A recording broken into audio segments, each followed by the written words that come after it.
This is Sarah Weathers with In Social News, and today I am met with Mel. Hello. Mel, I'm so happy to have you here with us Thank today. you so much. I appreciate it. Of course. Good to be here. Yeah, and you are a renowned singer here in the Milwaukee area.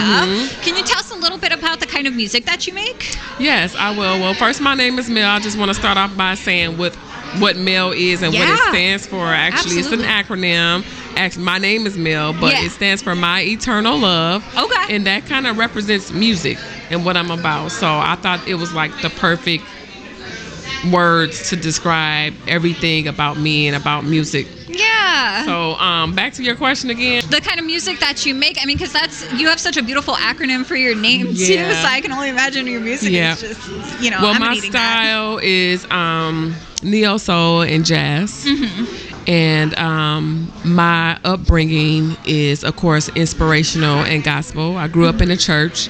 Okay. So I kind of mushed all that together, call it gumbo, if you will. Yeah. And you get a very custom, unique sound.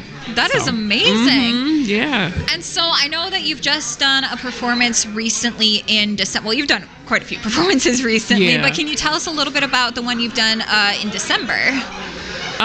Actually, that was my introduction into musical theater. Yeah. I did not know I wanted to act. Yeah. My vocal coach is actually the one who encouraged me to audition. Yeah. So I'm looking at her like, girl, I am not an actor. I just sing. That's why I'm like, girl, stop. I'm not doing it. Yeah. But I did it. I did it anyway because my vocal coach is also my cousin. So for her, I did it. I auditioned. They had like this acting workshop to start off with, which was great because I didn't have anything because that actually helped you get your resume, your acting resume prepared. And then they had a photographer there to take our headshots. So it was really organized. Yeah. So that allowed me to do the resume, and it was a rush. I had to do all of it one night. Yeah. Come up with a monologue and sing. I was like, and then the auditions was the following night. I gave it my all. I gave it my best, and I ended up getting a leading role in a Black Nativity, which we did 7 shows in December. It ran from December 7th through the 10th. That is almost amazing. 2 shows. Yeah, I ended up getting a leading role. That is really impressive because I've been in your shoes where you have to prepare a monologue so fast. And you got to be ready with what am I gonna do? What am I gonna say? And I ended up doing like the monologue of a musical. Yeah. Where it kind of goes into singing and talking at the same time. So it was like I was playing 2 different characters, but it worked out. Well, obviously, and I got you're the part. multi-talented out here getting the lead role. Thank you. Incredible. Thank you so much. Yeah. And so have you, just to go back to focusing more on your singing, have you been coming out with any albums or do you plan to come out with any anytime soon? I plan on releasing a record this year, actually. I'm going to get with one of my favorite friends. She's not really out in the scenes as far as music, but she's musical. She's a childhood friend that I grew up with. Okay. And I plan on getting with her. Actually, Monday, we have a writing sessions planned. Yeah. So I'm excited to get with her and release a new record. Yeah. I do also have an EP out already, about 7 songs. Okay. So it's time. It's time to get some new material out. So I'm excited to get started. Yeah. Where can we find your EP right now? The EP is on all major streaming outlets. Okay. And then it's on my my social media pages as well.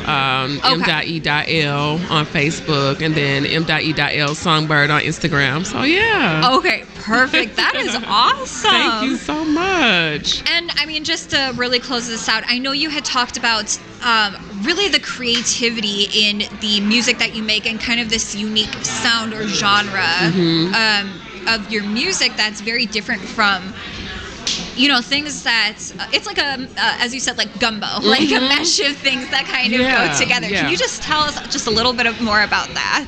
I feel like when you're an artist or a singer, it's kind of hard to just put yourself in one category. We listen to so many different types of music, and there's so many other things that kind of catch my eye. And I felt like me just picking a genre didn't really express everything that's about me. Like, I grew up in church, but I don't want to be just known as a gospel singer or inspirational singer. Yeah. Because I'm more than just that. Yeah. So when I did my EP, I was like, I want to call it uncategorized. Yeah. Because I don't want to put it in a it's kind of like Michael Jackson when he did Thriller. Yep. And he had rock and roll on there. That's when he crossed over. That was the album that helped him cross over to all these other genres, and he became rock and roll, R&B. Yeah. Everything was on that one album. But think about it. I mean, that was his most iconic album, so you're already setting yourself ready to go. Yes. Yeah. And so that's kind of where the idea came from, as far as with my EP and with my music. So okay. Well, thank you so much for sitting down and talking with us today, M.E.L. Absolutely. It was nice meeting you. Thank you. You too.